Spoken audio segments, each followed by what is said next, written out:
Hi friends, నేను మీ నగేష్ పశుమర్తి.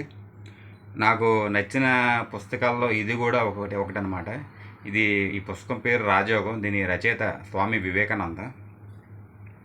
మన ముఖ్యంగా ఈ పుస్తకంలో విశేషాల గురించి ఈరోజు వివరిద్దాం అనుకుంటున్నాను. మన జ్ఞానానికి అంత అనుభవమే మూలాధారం.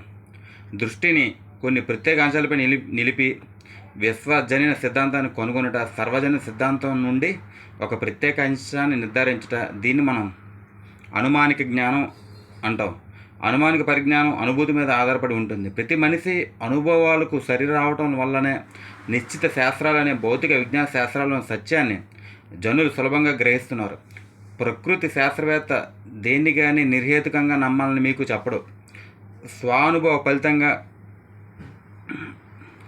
అతనికి కొన్ని సిద్ధాంతాలు ఏర్పడతాయి. ఆ స్వానుభవాల మీద హేతు విమర్శ చేసి తన సిద్ధాంతాలను నమ్మాలని శాస్త్రవేత్త మనకు చెప్పేటప్పుడు ఏదో ఒక సర్వజన సామాన్య అనుభవాన్ని ఊతగా గ్రహిస్తాడు. ప్రతి నిశ్చిత శాస్త్రంలో ఇలాంటి సర్వజన సామాన్య మూలాధారం ఒకటి ఉంటుంది. దాన్ని బట్టి అతని సిద్ధాంతాల్లో సత్యాసత్యాలను మనం వెంటనే కనుక్కోవచ్చు. మరి మతానికి అలాంటి మూలాధారం ఉన్నదా అన్న ప్రశ్న వస్తుంది. దీనికి నేను ఉంది లేదు అని అంటాను. మతం అన్నది భక్తి విశ్వాసాలపై ఆధారపడి ఉందని అంటారు. సాధారణంగా లోకంలో మతం గురించి ఇలాగే చెబుతున్నారు. దీంతోపాటు అనేక సందర్భాల్లో మతం అన్నది కేవలం వివిధ సిద్ధాంతాల సంపుటిగా ఉంది. మతాలన్నింటిలో అంతఃకలహాలు ఉండటానికి కారణం ఇదే అని మనం గ్రహించవచ్చు. ఈ సిద్ధాంతాలు తిరిగి విశ్వాసంపై ఆధారపడి ఉంటాయి. అంతరిక్షంలో ఎక్కడో కూర్చొని బ్రహ్మాండాలన్నింటినీ పాలించే వ్యక్తి ఒకడు ఉన్నాడని ఒక వ్యక్తి నాకు చెబుతాడు. తనలా రూఢిగా చెప్పడమే ఆగమ ప్రమాణంగా అంగీకరించి తన మాటలను నమ్మాలట. ఇదే విధంగా నాకు కొన్ని అభిప్రాయాలు ఉంటాయి. వాటిని ఇతరులు నమ్మాలని అంటాను. ఎందుకు నమ్మాలని నన్ను వారు అడిగితే కారణం చెప్పలేను. కాబట్టి ఈ రోజుల్లో మతం అన్న వేదాంతం అన్న దురభిప్రాయం కలుగుతుంది. ప్రతి వ్యక్తి కూడా తనకు నచ్చిన ఊహలను బోధిస్తున్నాడు. వాటి నుంచి చెడులను నిర్ణయించుటకు ఒక ప్రమాణం అంటూ లేదు. ఈ మతాలన్నీ వాటి సిద్ధాంతాల కట్టలు అని విద్యార్థుల అభిప్రాయంగా అనిపిస్తున్నది. అయినా భిన్న దేశాల్లో భిన్న మతస్థులు భిన్న అభిప్రాయాలనే కాక భిన్న సిద్ధాంతాలను కూడా సమన్వయం చేస్తూ అస్థిగతికు సర్వజన సామాన్యమై ఉన్న మూలాధారం ఒకటి ఉంది. మూలానికి వెళ్ళి చూస్తే అవి కూడా సర్వజన సామాన్య అనుభూతి మీద ఆధారపడి ఉన్నట్లు కనుక్కోవచ్చు. ప్రపంచంలో ఉన్న వివిధ మతాలన్నింటినీ విభజించి చూస్తే ఆగమ ప్రామాణ్యం లేదా గ్రంథ ప్రామాణ్యం గలవి లేనివి అని రెండు తరగతులుగా ఉన్నట్లు తోస్తుంది. గ్రంథ ప్రామాణ్యం ఉన్న మతాల ప్రభావం అవ్వడం వల్ల చాలామంది వాటిని అవలంబిస్తున్నారు. ఆ ప్రామాణ్యం లేని మతాలు చాలా వరకు నశించాయి. ఇక క్రొత్తగా వెలిసిన ఇలాంటి మతాలను అవలంబించేవారు చాలా తక్కువగా ఉన్నారు. అయితే ఈ మతాలు బోధించే తత్వాలన్నీ ప్రత్యేక వ్యక్తుల అనుభవాల ఫలితంలో ఉన్న విషయంలో ఈ మతాలన్నీ ఏకీభవిస్తున్నట్లు కానొస్తున్నాయి. తన మతాన్ని నమ్మని క్రైస్తవుడు మీకు చెబుతాడు. అతని మాటలు విని మీరు క్రీస్తు అవతారంలో దేవునిలో జీవుని భవిష్యత్తు ఉత్తమ స్థితిలో విశ్వాసం పోనాలట. కారణం ఏమిటని నేను అడిగితే అది తన నమ్మకం అంటాడు. కానీ మీరు క్రైస్తవ మత మూలానికి వెళ్ళి చూస్తే అనుభూతి దానికి మూలాధారం అని గ్రహిస్తారు. క్రీస్తు తాను భగవంతుని చూశానని చెప్పాడు.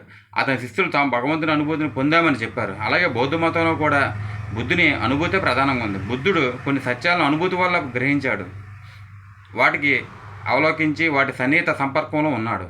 అతను తత్వదర్శి లోకానికి తత్వోపదేశం గావించాడు. హిందువుల విషయం కూడా అలాంటిదే. శృత్యాదులను రచించిన ఋషులు కూడా తాము తత్వదర్శనం చేశామనే చోటు తాము దర్శించిన తత్వాలను లోకానికి బోధిస్తున్నారు. జ్ఞానానికి అంత ప్రత్యక్షానుభూతి పునాది. ప్రపంచ మతాలన్నింటికీ వజ్ర సదృశ్యమైన ప్రత్యక్ష అనుభూతి మూలాధారమే ఉంది. మనకు దాని ద్వారా స్పష్టమవుతుంది. మత ప్రవక్తలంతా భగవంతుని దర్శించిన వారే.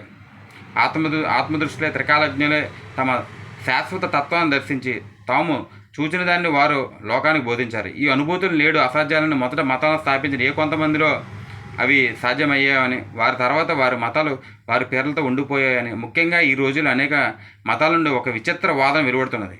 ఈ అనుభూతులు ప్రస్తుత కాలంలో చెల్లవట.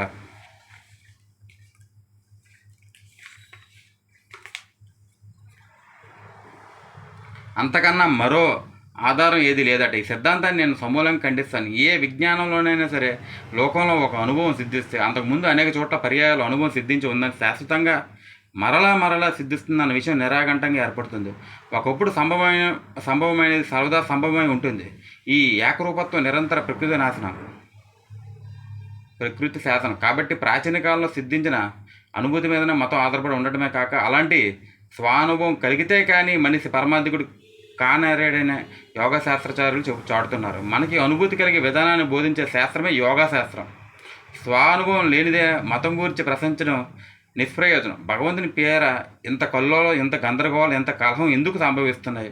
మూల కారణాన్ని గ్రహించలేక జనులు తమ తాత ముత్తాతల ఆచారాలకు తోపులాటలతో సంతృప్తి నుండి ఇతరులు కూడా తమను అనుసరించాలని భావించి ఉండటం వల్ల దేవుని పేర జరిగినంత రక్తపాతం మరొక విషయమైన నిమిత్తం జరగలేదు. స్వానుభవం లేనిదే ఆత్మ ఉంది అనటానికి, చూడనిదే దేవుడు ఉన్నాడు అనడానికి మనిషికి ఏమీ తేడా హక్కు ఉంది?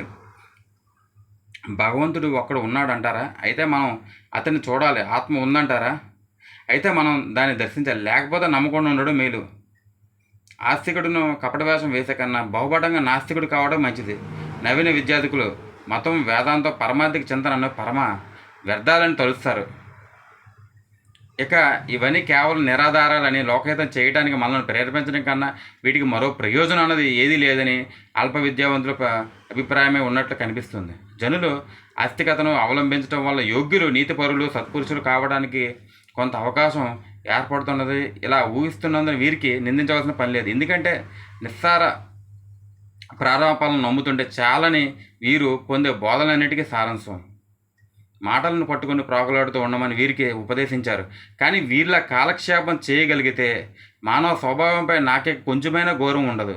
మనిషి ఎప్పుడూ సత్యాన్నే కోరుతుంటాడు. దాని అనుభవం కోసం అతని మనసు పరితపిస్తూ ఉంటుంది. సత్యాన్ని గ్రహించి అంతరాత్మలో దాని అనుభవాన్ని పొంది సత్య సందర్శనం చేసినప్పుడే సమస్త సంశయాలు తెగి అజ్ఞానం నాశనమై సమస్త కర్మలు నశిస్తాయని వేదాలు చాటుతున్నాయి. దివ్యలోక నివాసులైన ఓ అమృతపుత్రులారా, మోక్ష మార్గాన్ని వినండి. ఈ అజ్ఞాన సముద్రాన్ని నుంచి తరించే మార్గం ఒకటి ఉంది. అజ్ఞాన అంధకారాన్ని అవతల వెలుగొంది పరమపురుషుని కనుగొని ఆ మార్గం వేరొక మార్గం లేదు.